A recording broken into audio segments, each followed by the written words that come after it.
இப்ப தண்ணி வந்த உடனே இவர் கடவுள் பிள்ளையாம். ஏன் இவர் போகாமலே தண்ணி வந்துருச்சான். பக்கத்தில் இருக்கிற ஒரு தலைவனை புரிந்து கொள்ள முடியாத ஒரு தருதல கூட்டம், தற்கொலை கூட்டம், எவனையோ நம்பி வாக்கு செலுத்தி சொந்த கட்சிக்கார பெண்ணை பாலியல் வன்கொடுமை செய்யறான். தாமரை பொண்ணு 70 விழுக்காடு செத்துருச்சு. கிளவரப்பள்ள வீட்டுல வாயிலின் உரம் வரும். எந்த கட்சியை சீரோ கட்சி பூஜ்ஜியம் கட்சி என்று சொல்றாங்களோ சீமானை கரெக்ட் பண்ணுவது எப்படின்னு ஒரு புத்தகம் போடலான்னு இருக்கேன். இப்ப இந்த தண்ணியை திறந்துட்டாங்களே, கபினிலிருந்து மேட்டூர் வரைக்கும் எத்தனை நாள் ஆகும்? 48 மணி நேரம் ஆகும். மேட்டூர்ல இருந்து திருச்சி அம்மா மண்டலத்துக்கு எத்தனை மணி நேரம்? 48 மணி நேரம் ஆகும். ஓ, நான் ரொம்ப சீக்கிரமா வரதுக்கு வாய்ப்பு இருக்கா? வாய்ப்பு இருக்கு. 5 மணி நேரத்தில் வரலாம். எதுல வரலாம்? ட்ரெயின்ல வரலாம். ஏன்னா சீமான் லவ்ஸ் மீ. வெறுத்து பொறுத்து போய் ஒரே வழி இருக்கு. எந்த கொம்பனாலும் நாம் தமிழகத்தின் வெற்றியை, அண்ணன் சீமான் வெற்றியை தடுக்க முடியாது.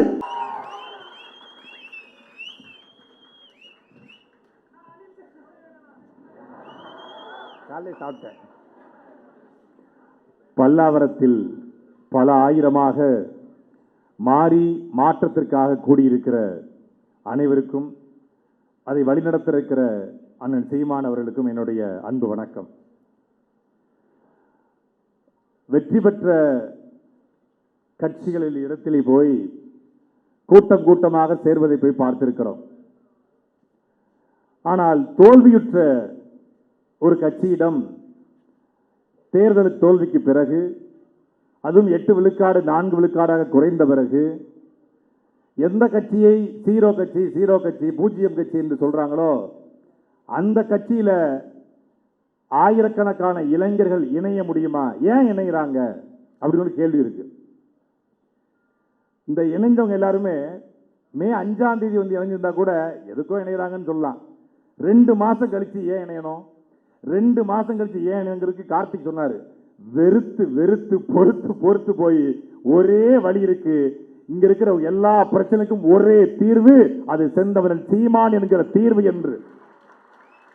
எதுக்குங்க அம்மா சொன்னாங்கல்ல, எதுக்குங்க காடு மாநாடு, எதுக்குங்க கடல் மாநாடு, எதுக்குங்க மலை மாநாடு, எதுக்குங்க தண்ணீர் மாநாடுனா, எதுக்கு காடு மாநாடு, எதுக்கு கடல் மாநாடு, எதுக்கு மரங்களின் மாநாடு, எதுக்கு தண்ணீர் மாநாடு என்று கேட்டவன், கிளவரப்பள்ளி அணையில பச்சையா வருது உங்க அண்ணனை வர சொல்லுங்க. கிளவரப்பள்ளியில நுர வருது உங்க அண்ணனை வர சொல்லுங்க. இப்போ கிளவரப்பள்ளியில நுர வருது, கலவரில் பொருள புற வருது. இப்ப தேர்தல்ல இதுக்கு தாண்டா மாநாடு போட்டார், தண்ணீர் மாநாடுன்னு. தண்ணீர் மாநாடு போடும்போது தண்ணிக்கெல்லாம் ஓட்டு இருக்கா, தண்ணிக்கெல்லாம் மாநாடான்னு கேட்டுட்டு இப்போ கிளவரப்பள்ளியில நுர வருது. கிளவரப்பள்ளி வீட்டுல வாயிலின் நுர வரும். மாட்டுக்கு எதுக்கு மாநாடு? மாட்டுக்கு ஓட்டு இருக்கான்னு கேட்டா, எங்க மாடு மேய்க்க விட மாட்டாங்க சீமான் சொல்லுங்க. மாட்டுக்கு ஓட்டு இருக்கான்னு கேட்டா இப்ப சீமான் அவர் சொல்ற எதுக்குங்க ஆத்துக்கு மாநாடுறா? இப்போ ஐயோ காவிரி ஆற பாருங்க, வட்ட கிணறு சார், வத்தாத கிணறு சார்ங்கிற மாதிரி எவனோ கிணத்த ஆட்டையை போட்டு போயிட்டான், கிணத்த காணுங்கிற மாதிரி. இப்ப ஆத்த காணும். நாளைக்கு ஆடி பெருக்கான் திருச்சியில. ஆடி பெருக்குக்கு அம்மா மண்டபத்தில் போய் லட்சமா கூடி தாலியை பெருக்கி போட்டு காவிரி ஆத்த கும்பிடுவோங்க. ஆத்துல தண்ணியே இல்லைங்க. இப்ப என்ன செய்யணும்? அக்கா பின்ன கிண்டியை வச்சு ஆடிய பெருக்குங்க. நீதான தண்ணிக்கு மாநாடு போடும்போது கிண்டல் பண்ண. தண்ணிக்கு மாநாடு போடும்போது தண்ணிக்கு எதுக்கு மாநாடு? மனுஷனுக்கு மாநாடு போட மாட்டாரா? இதுக்கு போட மாட்டாரா? தண்ணிக்கு போடுவாரா அப்படின்னா. இப்போ தண்ணி இல்ல, அம்மா மண்டபத்துல தண்ணி இல்ல. இப்ப திறந்து விட்டா கூட கடமடை வர்ற வரைக்கும் ஒருத்தன் கேட்கிறான். இப்ப இந்த தண்ணியை திறந்துட்டாங்களே, கபினிலிருந்து மேட்டூர் வரைக்கும் எத்தனை நாள் ஆகும்? 48 மணி நேரம் ஆகும். மேட்டூர்ல இருந்து திருச்சி அம்மா மண்டலத்துக்கு எத்தனை மணி நேரம்? 48 மணி நேரம் ஆகும். ஓ, நான் ரொம்ப சீக்கிரமா வரதுக்கு வாய்ப்பு இருக்கா? வாய்ப்பு இருக்கு. 5 மணி நேரத்தில் வரலாம். எதுல வரலாம்? ட்ரெயின்ல வரலாம். ட்ரெயின்ல வந்தா ஒரு 5 மணி நேரத்தில் வரலாம் பெங்களூர்ல இருந்து திருச்சிக்கு. மற்றபடி வராது. அப்போ எங்களுக்கு ஆடி பெருக்கு கிடையாது. உங்களுக்கு ஆடி பெருக்கு இல்ல, எங்களுக்கு ஆடியே இல்ல. மதுரைக்காரங்க திருநெல்வேலிக்காரங்களுக்கு காலகாலமா எங்க கள்ளழகர் வெறும் கார்பரேஷன் வாட்டர்ல குளிச்சிட்டு இருக்காப்ல. அங்க கள்ளழகர் குளிக்கிற திருவிழா மட்டும் இல்லைன்னா அவன் வைகை ஆத்த தியானந்தி ஆனந்தம் டெக்ஸ்டைலுக்கு பட்டா போட்டு வித்துருப்பான். அவன் ஏற்கனவே பார்க்கிங்க போட்டான், முடிச்சான். தாமரைப்பரணி 70 விழுக்காடு செத்துருச்சு, குளிக்க முடியல. இப்போ தாமரைப்பரணியில பாத்தீங்கன்னா 15 லட்சம் டன் துணி இருக்கு. தாமரைப்பரணிக்கு துணி இருக்கு. இதனால சீர்கேடு ஏற்பட்டுச்சு. இந்த தண்ணிக்கு மாநாடு போடும்போது கிண்டல் பண்ண மூஞ்சி இங்க வா. ஒரு மனுஷன் உலகத்திலேயே இன்னைக்கு உலகம் எல் நினோ என்கிற பருவமழை மாற்றத்தால ஒவ்வொரு நாடுகளும் அகதிகளாக மாறிக்கிட்டு இருக்கான். அதை ஒரு சாதாரண நிலப்பரப்புல, தமிழ்நாடு நிலப்பரப்புல ஒருத்தன் இயக்கம் ஆரம்பித்து அதை அமைப்பாய் மாற்றி, அதை கட்சியாய் மாற்றி, அந்த கட்சியை அங்கீகரிக்கப்பட்ட கட்சியாய் மாற்றி, அந்த கட்சியில் இருந்து கொண்ட தலைவனாக உலகத்தின் பேரவலத்தை இந்த மூளையை சொன்னா எவனும் கேட்கல. இதே எங்க அண்ணன் கொஞ்சம் படிச்சு நாசால விஞ்ஞானி போய் சொல்லியிருந்தா, ஓ சீமான் இஸ் தி பிகெஸ்ட் ஸ்காலர் அப்படின்னு இருப்பான். வாவ் வாட் எ ஸ்காலரியா, பேர் அறிஞரியா அப்படின்னு இருப்பான். கொஞ்சம் பிகாம் படிச்சதுக்கு கொஞ்சம் இன்னும் கொஞ்சம் திருச்சி ஐஐடியில் சென்னை ஐஐடியில் படிச்சவங்க அண்ணன் போயிருந்தா நான் எல்லாரும் சீமான் போட்டோ தான் வச்சிருப்பான் செல்போன்ல. எவ்வளவு பெரிய பேர் அறிஞன்டா அப்படின்னு. உள்ளூர்ல மாட்டிக்கிட்ட உடனே மதிப்பு இல்லாம போயிடுச்சு. எப்பவுமே நமக்கு பக்கத்தில் இருக்கிறதை விட எங்க அண்ணன் அழகா சொல்லுவாங்க, தன்னுடைய இணையை நேசிக்க முடியாதவன் உலகத்தில் வேறு எவனையும் நேசிக்க தகுதியற்றவன். உங்க பக்கத்தில் இருக்கிற ஒரு தலைவனை புரிந்து கொள்ள முடியாத ஒரு தருதல கூட்டம், தற்குறி கூட்டம், எவன் எவனையோ நம்பி வாக்கு செலுத்தி இப்போ சொந்த கட்சிக்கார பெண்ணை பாலியல் வன்கொடுமை செய்யறான். ஒரு மாவட்ட செயலர் ராணிப்பேட்டையில கைது பண்ண வக்கும் இல்ல, துப்பும் இல்ல. கேட்டா பெண்களுக்கு எதிராக குற்றம் நிகழ்ந்தால் நோ காம்ப்ரமைஸ். அவர் படத்துல குட் டச் பேட் டச் படத்துல பேசுவாரு, நிஜத்துல பண்ணா கம்முன்னு இருப்பாப்ல வாயை மூடிட்டு. விவசாயிகளுடைய விவசாயம் தான் எனக்கு தெரியாது, ஆனா விவசாயிகளுடைய வழி தெரியும். எங்களுக்கும் எல்லாம் தெரியும். நிறைய பேர் கேட்கறாங்க, நம்ம தொடர்ச்சியா போட்டு அடிச்ச உடனே நம்மளுக்கும் எல்லாம் கேட்கறாங்க, என்ன அணைக்கு உள்ள புகுந்து அந்த அணையை திறக்கிற ரிமோட்லி ஆபரேட்டிவ் வெஹிக்கிள்ங்கிற அந்த சிஸ்டத்தையும் நான் தெரிஞ்சு வச்சிருக்கேன். இப்ப நேரா கபினி அணைக்கு போய் அந்த ஆர்ஓவி டெக்னாலஜியில உள்ள வந்து திறக்க வேண்டியதானே. இப்ப தண்ணி வந்த உடனே இவர் கடவுள் பிள்ளையாம். ஏன் இவர் போகாமலே தண்ணி வந்துருச்சான். அங்க மழை பெஞ்சதுனால தண்ணி வந்துருச்சு. அங்க மழை பெய்ய வச்ச கடவுள் புள்ள. ஏன் தமிழ்நாட்டில் பெய்ய வைக்கல கடவுள் புள்ள? அவர் கடவுள் புள்ள இல்ல, சந்திரசேகர் புள்ள, அவ்வளவுதான். கொஞ்சம் இங்க பெய்ய வைக்கல, திருநெல்வேலி, தூத்துக்குடி, சென்னை இங்கெல்லாம் பெய்ய வைக்க வேண்டிய கடவுள் புள்ள.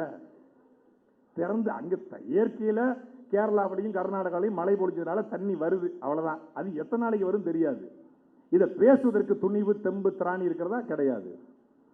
விவசாயிகளுக்கு நான் வந்தா 5 ஏக்கருக்கு மேல அத்தனையும் 5 ஏக்கருக்கு மேல 50 விழுக்காடு தள்ளுபடி, 5 ஏக்கர் கீழே முழுமையா தள்ளுபடினாரு. அப்புறம் பார்த்தா 50,000 வாங்கினா தள்ளுபடி, 75,000 வாங்கிட்டா பாதிக்கு பாதி தள்ளுபடி. இது விவசாயிகள் இப்போ வாயிலையும் வயிற்றையும் அடிச்சுக்கிட்டு அழுறாங்க. ஒரு பக்கம் ரொம்ப சங்கடமா இருக்கு, இந்த பக்கம் இதயத்துல, இந்த பக்கம் பார்த்தா ரொம்ப ஹாப்பியா இருக்கு. அது ஏன்னு தெரியல. விவசாயிகள் போராடும் போது வலிக்குது, மனசு வலிக்குது, ஆனா மூளை ஏன் அப்படின்னு தோணுது. ஏன்னா பச்சை துண்டை போட்டுக்கொண்டு விஜய் வந்தால்தான் விவசாயியுடைய வலி தீரும் என்று சொன்னவன் இன்னைக்கு போராடுறான். 15 வருஷம் ஒருத்தர் எந்த விதமான எதிர்பார்ப்பும் இல்லாம அன்எக்ஸ்பெக்டட் அன்கண்டிஷனல் லவ் அப்படி ஒருத்தர் காட்டினாரு. அன்கண்டிஷனல் லவ், நீ எப்படியே இருந்துக்கோ, வேண்டாம் நீயா இருந்துக்கோ, நானா இருந்துக்கிறேன்னு ஒரு லவ். எங்க அண்ணன் எனக்கு ஓட்டு போடுறது லவ் இல்ல, அன்கண்டிஷனல் லவ்வ காட்டினாரு. தூக்கி போட்டான், புறக்கணிச்சான். ஒரு தலைவன் 33,000 வாக்குகள் மட்டும்தான் காரைக்குடி பட்டார், சொந்த ஊர்ல. பெரிய வழி. நான் உண்மையிலே எப்போதுமே சிரிச்சுதான் இருப்பேன். அண்ணன் சீமான பேசினாலே சிரிச்சுக்கிட்டு தான் பேசுவோம். முதல் முறையாக சட்டமன்ற தேர்தல் முடிவு வந்து போற அழுத, லூசு பேல அழகல, இனிமதாண்டா நம்ம ஆட்டமே துவங்க இருக்கிறது என்று மே 4ஆம் தேதி சொன்னேன். மே 4ஆம் தேதி சரியா ஒரு 12:30 மணி என்ன அறியாம அழுதுட்டேன். பாக்கியான்ட்டையும் அழுத, அண்ணன்ட்டையும் அழுத. அப்ப சொன்னாரு, நம்ம ஆட்டம் இனிமேதான் இருக்கு, இனிமேதான் நம்ம வேலை பார்க்கணும். இந்த மக்களுக்கு உண்மையான தலைமை என்றால் யார் என்பது இனிமேதான் காட்ட வேண்டிய தேவை இருக்கிறது, நீ தைரியமா இரு அப்படின்னாரு. ஐயா மாமா சொன்னாங்கல்ல, சண்டையும் போடுவான் கருத்தாவும் பேசுவான்னு. கையிலையும் சண்டை போடுவான், கருத்தா பேசுவான். இதை என் தாத்தா முத்துராமலிங்க தேவர் சொல்றாரு. Head can think, shoulder can fight.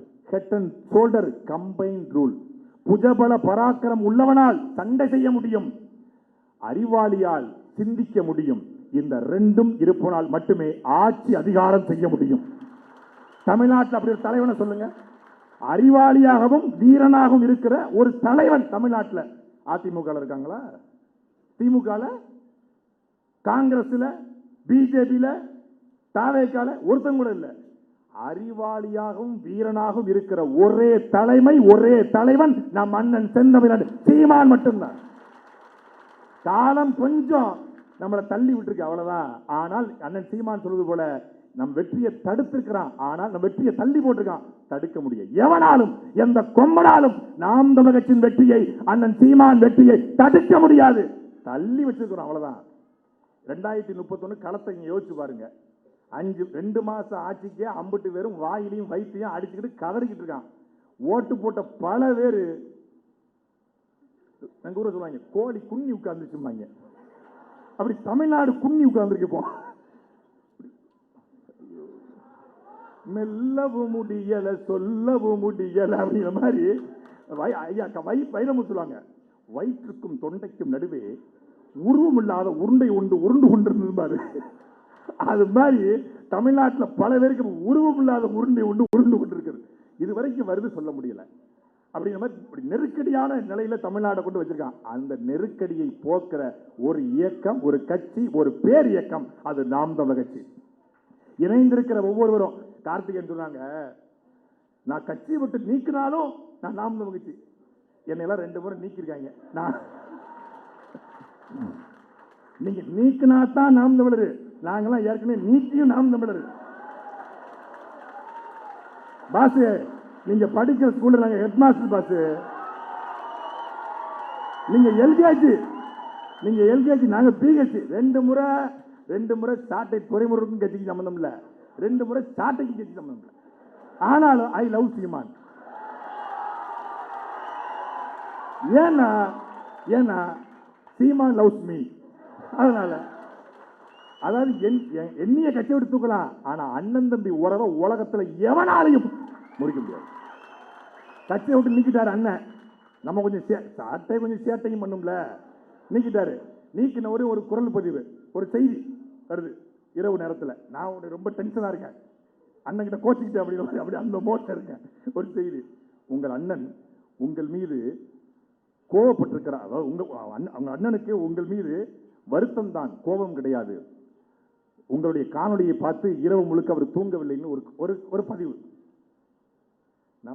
அந்த ஒரு பதிவை பார்த்தோன்னே அத்தனை போயிடுச்சு. அப்ப நம்ம இருக்கிற மாதிரி தான் அவரு அங்க இருக்காரு போல இருக்கு. சரி காத்திருப்போம், கூப்பிடுவாப்ல. அப்புறம் தேர்தல் முடியுது 2021. அப்பா இறந்து போறாங்க, அண்ணனோட அப்பா இறந்து போறாங்க. அங்க போறேன். போன உடனே அதாவது பேரன்பும் பெருங்கோவம்னு சும்மா சொல்லல, பெருங்கோவத்தை காட்டிட்டாரு அறிக்கையில. பேரன்பை காட்டணும்ல, அங்க போயிருக்க இதுல எங்கேயுமே சொல்லலை. இதை பரமக்குடியில் ஒரு அறை போட்டு தங்கியிருக்காங்க. அண்ணன் ஹிமாயின் அண்ணன், அப்போ இருந்த வெற்றிகுமார் அண்ணன் எல்லாரும் இருக்காங்க. அப்போ உள்ள போறேன், இவருக்கு இங்க வந்திருக்காரு. நானும் சீமான் தம்பி தானே, நான் உங்களை பார்க்க வரல, எங்க அப்பா இறந்துட்டாங்க, மாலை போட வந்தேன். சரி உட்காரு, இருக்கட்டும் உட்காருப்பா, இருக்கட்டும் உட்காரா செந்தமிழ் அப்படி சொல்லி பழகுங்க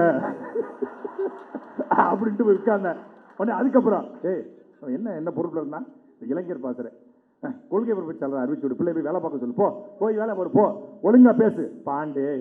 அதெல்லாம் பேசக்கூடாது. சுந்தரவல்லி சொல்லணும், அதுக்கு என்ன அந்த வார்த்தை? போ, அவ பேசுனா நான் பேசுறேன், அவ பேசுனா நீ பேசுவியா? நீ யாரா? நீ பிரபாகரன் பிள்ளை சீமான் தம்பி, நீ பேசலாமா? பேசக்கூடாது. ஒழுங்கா பேசு, ஒழுங்கா வேலையை போற, ஒழுங்கா சேனல் நடத்து, வலையொலியை ஒழுங்கா கொண்டு போ. அங்கிருந்து ஆட்டம் 2வது இன்னிங்ஸ் தொடங்குது. பெருங்கோவத்தை பார்த்தவர்கள் பேரன்பை பார்க்கணும்னா நீங்க நீக்கப்பட்டு காத்திருக்கணும். இந்த கட்சியோட தகுதியே ஒரு 2 முறை சிறைக்கு போயிருக்கணும். நாம் தமிழர் கட்சியின் தளபதியா வரணும்னா 2 முறை சிறைக்கு போயிருக்கணும், 1 முறையாவது கட்சியிலிருந்து நீக்கப்பட்டிருக்கணும். அதான் தகுதி. நீக்கப்பட்ட உடனே என்னையவே நீக்கிடுவீங்களா?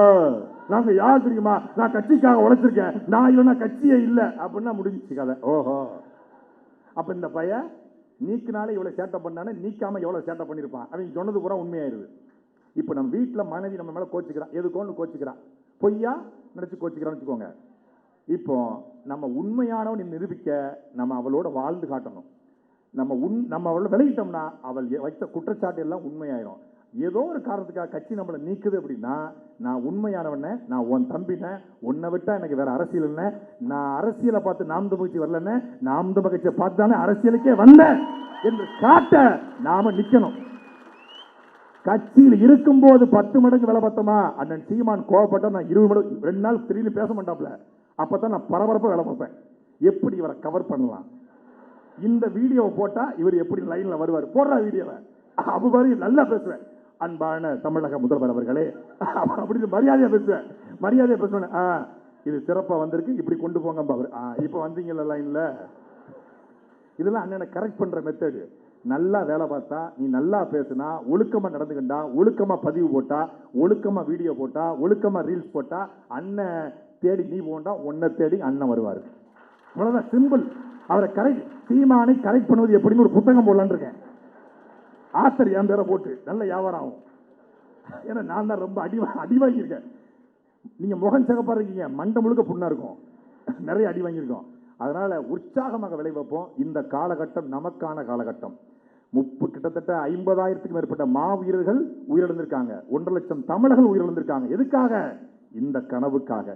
தமிழ் தேசியம் என்கிற கனவு வெல்ல வேண்டும், தமிழர் நிலத்தை தமிழாய்ந்த ஒரு தமிழ் மகன் ஆள வேண்டும் என்கிற உயர்ந்த கனவுக்காக எத்தனாயிரம் பேர் இறந்திருக்காங்க. அந்த கனவுகளை தூக்கிக் கொண்டு நமக்கு இருக்கிற எல்லா சிக்கலுக்குமான ஒரே தீர்வு நாம் தமிழர் மட்டும்தான் என்பதை உணர்ந்து வந்திருக்கிற உங்கள் ஒவ்வொருவருக்கும் என்னுடைய அன்பும் அரவணைப்பும் நன்றியும் வாழ்த்துக்களும்.